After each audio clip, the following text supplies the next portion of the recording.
À l'issue du Conseil des ministres de ce mercredi 14 septembre 2022, présidé par le chef de l'État, M. Patrice Talon, les décisions ci-après ont été prises.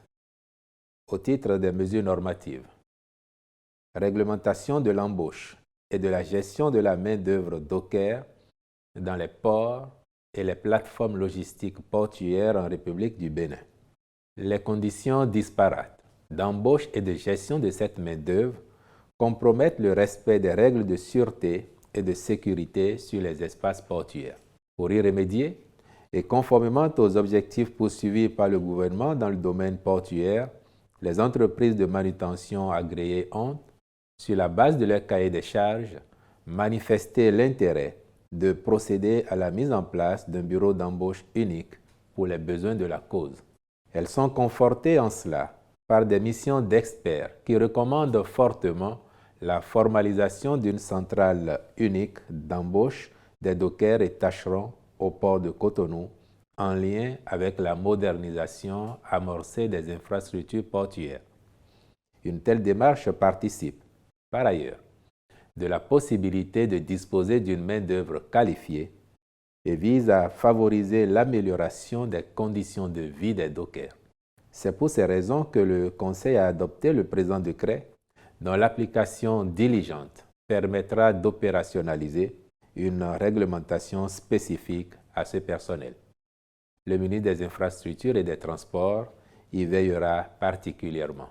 Conditions de déroulement de la campagne de commercialisation 2022-2023 des amendes de karité. La dite campagne s'ouvre à Bembereke le 15 septembre 2022 pour s'achever le 31 mai 2023. Le prix plancher d'achat aux producteurs est fixé à 110 francs CFA le kilogramme pour tenir compte des propositions des acteurs de la filière et de la dynamique observée, aussi bien au plan régional qu'international. Le Conseil des ministres exhorte les 10 acteurs à continuer d'observer les bonnes pratiques de collecte destinées à l'amélioration de la qualité des produits, au respect strict des conditions de commercialisation, notamment la conformité des bascules aux normes et l'interdiction de sortie frauduleuse des produits par voie terrestre. Au titre des autres mesures normatives, a été adopté le décret portant nomination de membres au conseil d'administration de la Société de gestion des déchets et de la salubrité dans le Grand Nokoué. Au titre des communications, en point 1, recrutement de 100 gardes forestiers au profit de la Direction générale des eaux, forêts et chasses au titre de l'année 2022.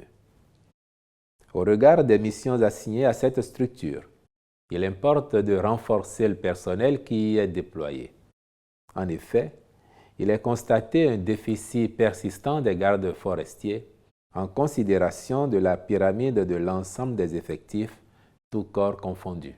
C'est pour corriger cet écart et faciliter un meilleur accomplissement des missions dévolues à cette direction que le Conseil a autorisé le recrutement de 100 gardes forestiers après celui de 2020 portant sur le même nombre. Les ministres concernés veilleront à la bonne organisation du concours de sélection et à la mise en stage des recrues. En point 2, acquisition de 188 ambulances au profit du service d'assistance médicale d'urgence SAMU Bénin et des formations sanitaires. Dans le cadre des réformes engagées dans le secteur de la santé, en vue de garantir les performances du dispositif de référence et de contre-référence pour améliorer les prestations fournies aux populations, le gouvernement a prévu l'acquisition de 200 ambulances et le développement d'un mécanisme de transport sanitaire intégrant le SAMU Bénin.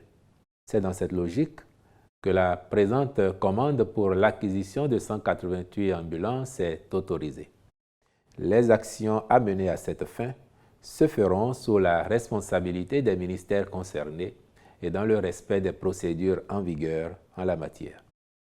En point 3, réalisation en urgence de la première phase des travaux d'alimentation en énergie électrique de la route des pêches. Ces travaux, inscrits au programme d'action du gouvernement, seront exécutés pour satisfaire les besoins en énergie électrique des complexes hôteliers, touristiques, sanitaires et sportifs prévus sur cette portion de route, ainsi que pour alimenter en électricité les populations environnantes.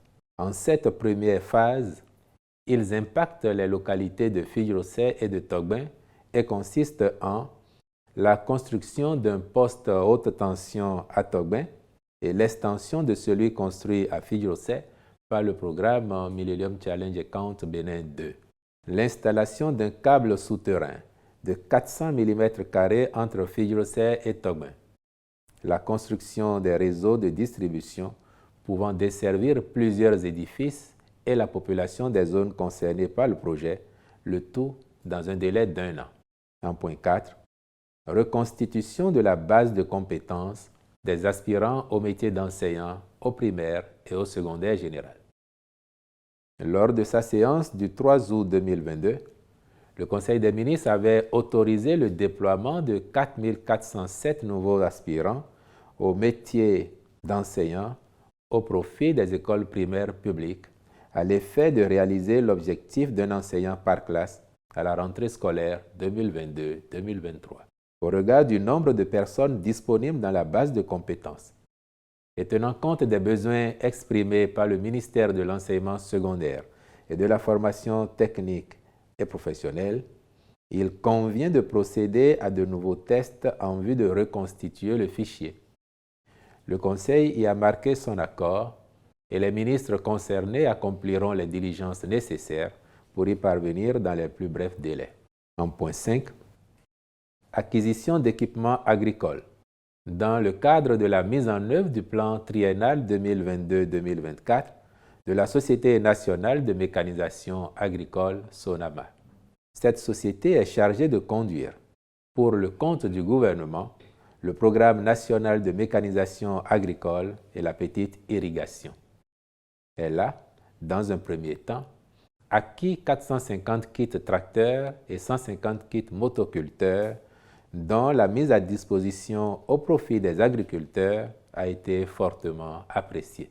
Aussi a-t-elle élaboré son plan triennal 2022-2024 visant à couvrir 70% des besoins nationaux en force motrice, soit 5 500 kits d'équipements agricoles, dont 2 300 pour la période 2022-2023. À cet effet, le Conseil a autorisé la contractualisation avec diverses sociétés en vue de la fourniture des dits kits à livrer dans les délais prescrits, conformément aux normes et qualités indiquées.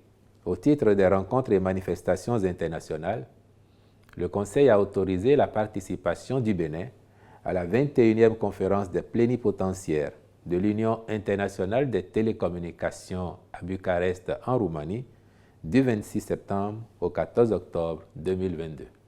Enfin, au titre des mesures individuelles, les nominations suivantes ont été prononcées. Au ministère du Cadre de vie et du Développement durable, directeur général de la Société de gestion des déchets et de la salubrité du Grand Nokoué, M. Eke Gilles Amoussou. Au ministère des Affaires sociales et de la microfinance, directeur de cabinet, M. Hervé Tété Nani, directeur adjoint de cabinet, Mme Latifatou Boukari Yorou, conseiller technique aux affaires sociales et à la promotion du genre, Mme Flora Hunjrebo Balé, conseiller technique juridique, Mme Rafiatou Alassane. Je vous remercie.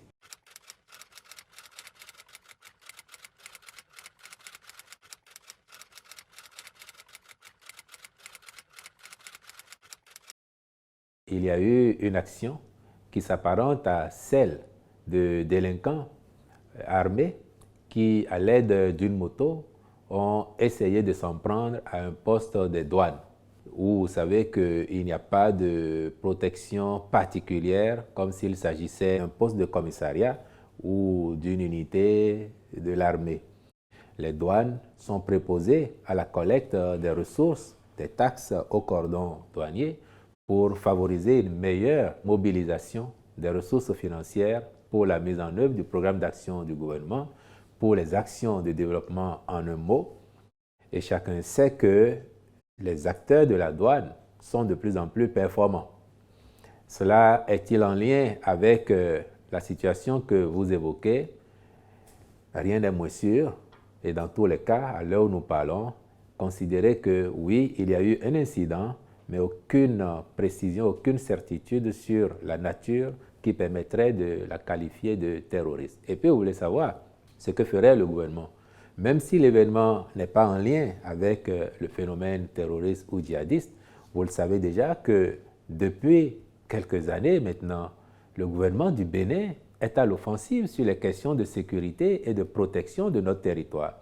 Aussi bien la sécurité interne, qui a consisté à renforcer la police républicaine, issue de la fusion de la police nationale et de la gendarmerie nationale, à les équiper de plus en plus et à recruter aussi du personnel pour renforcer les effectifs. Cette proactivité du gouvernement montre combien il est conscient de la question sécuritaire et fait ses preuves sur le terrain puisque, d'évidence aujourd'hui, qu'il s'agisse de nos appréciations domestiques ou de celles d'observateurs étrangers, le Bénin est aujourd'hui remarqué pour la garantie de la sécurité des citoyens, des personnes et des biens de façon générale. Et puis de façon toute particulière, sur le front de la lutte contre le phénomène djihadiste, là également, vous savez que depuis au moins 2019, notre gouvernement a pris des mesures d'anticipation, de prévention,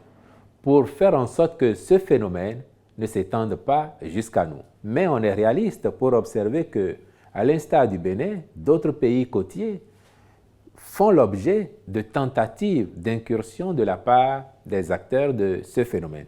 Et que même dans ce cas, le gouvernement du Bénin a su apporter une réponse efficace au phénomène en s'occupant de déployer du personnel le long de nos frontières nord, d'est en ouest, en mobilisant davantage d'équipements et en faisant en sorte que chaque fois qu'il y a eu des tentatives, elles ont été repoussées.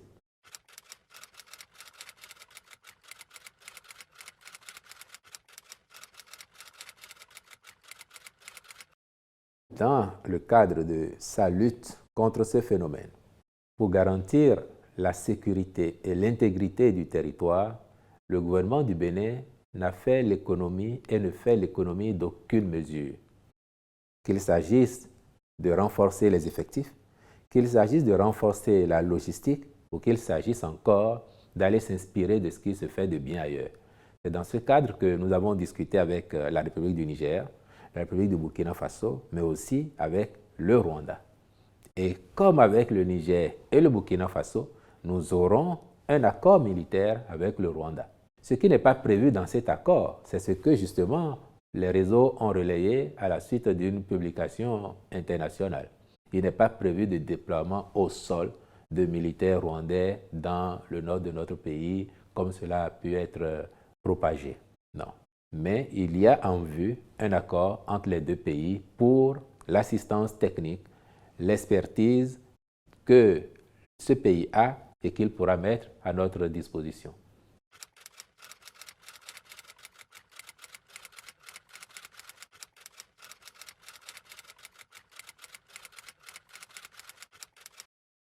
Nous avions annoncé le 3 août 2022 un besoin de 4 407 nouveaux aspirants au profit du ministère des Enseignements maternels et primaires. Dans la base de données, il y a de la disponibilité normalement pour couvrir les 4 407.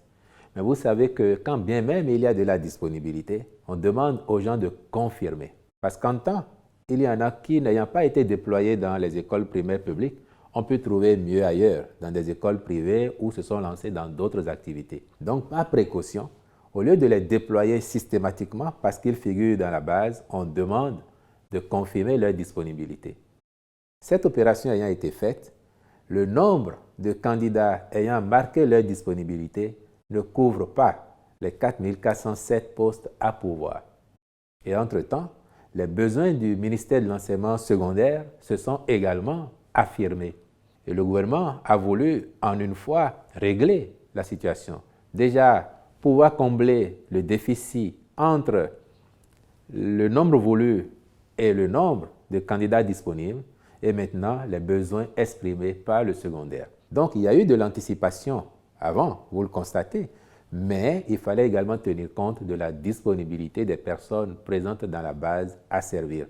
Et donc, ces nouveaux tests qui vont être organisés vont permettre aussi bien au primaire qu'au secondaire d'intégrer de nouveaux candidats qui auront réussi le test et de pouvoir les déployer conformément aux besoins qui s'expriment actuellement.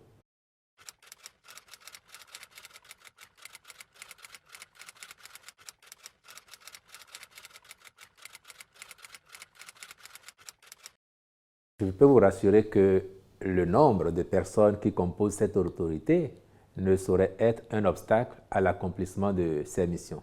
Déjà, vous savez très bien que l'une des marques de fabrique du président Patrice Talon, c'est de faire de la rationalisation des ressources publiques un de ses chevaux de bataille. Et que depuis 2016, il s'emploie à cela, à nous montrer qu'il ne faut pas mettre plus de moyens qu'il n'en faut pour que les choses marchent. Cette autorité, effectivement, est composée de 9 membres, mais elle a des structures de soutien. Mais ce qui est intéressant ici, c'est de voir que le chef de l'État a mis l'accent sur la recherche de la qualité et de la compétence en scrutant au mieux les profils des personnes qui ont été identifiées et nommées pour siéger au sein de cette autorité de régulation du secteur de la santé. Vous y verrez des Béninois réputés pour leurs pratiques dans leurs divers domaines.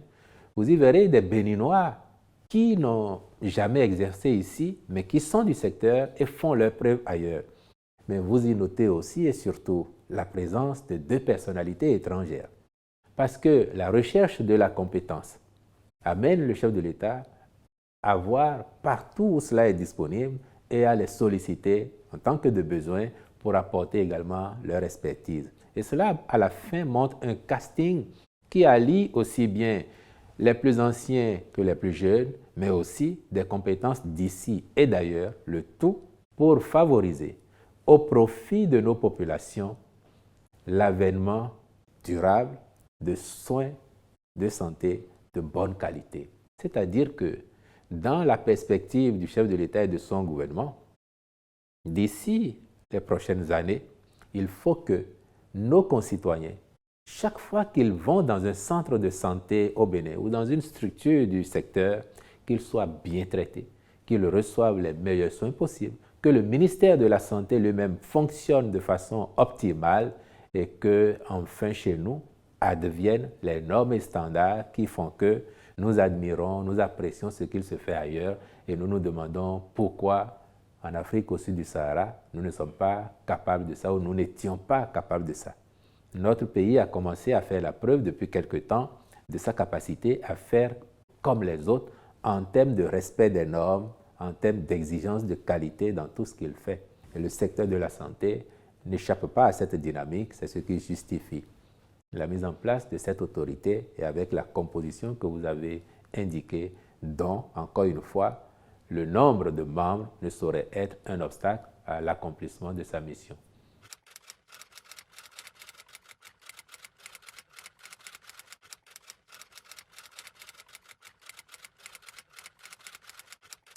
Vous devez savoir, ou tout au moins vous souvenir de ce que, dans le PAG 2021-2026, nous avions prévu en quantum l'acquisition de 200 ambulances pour le quinquennat. Mais vous savez aussi que le PAG, à maints égards, c'est des projections qui sont indicatives de ce que nous sommes certains de faire, mais que chaque fois que l'occasion s'est présentée d'aller au-delà, le gouvernement n'a jamais hésité à le faire. De sorte que 200 ambulances, nous pourrions, avant la fin du quinquennat, si les besoins l'exigeaient, faire mieux. Mais vous vous interrogez sur la destination. La destination, c'est pour le SAMU, mais c'est également pour les formations sanitaires. Le diagnostic qui a été posé en 2021 au moment de l'élaboration du programme d'action du gouvernement, c'est qu'il fallait dans les 200 ambulances. Et si, dans les temps à venir, l'actualisation des données commandait d'aller au-delà, le gouvernement apprécierait la situation. Il faut convenir de ce que cette action du gouvernement n'a qu'une finalité. Quand on renforce le dispositif de référence et de contre-référence, c'est-à-dire que quand il y a des urgences et qu'il faut envoyer un patient dans un centre de santé ou dans un autre, il ne faut plus dans notre pays à l'avenir que la logistique soit un obstacle. Et donc, que les ambulances soient disponibles pour être réparties dans tous nos départements au service de nos centres de santé. Certes, c'est à l'actif du gouvernement, mais c'est au bénéfice de nos populations et c'est cela qu'il faut saluer.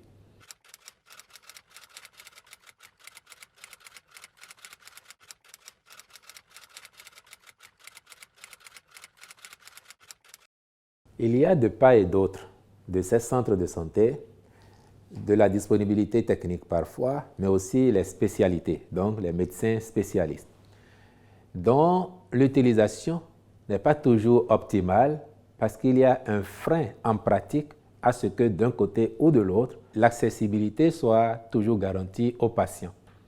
L'action du gouvernement n'a qu'une finalité, c'est l'amélioration des conditions de vie générales de nos populations, quel que soit le domaine que l'on prend.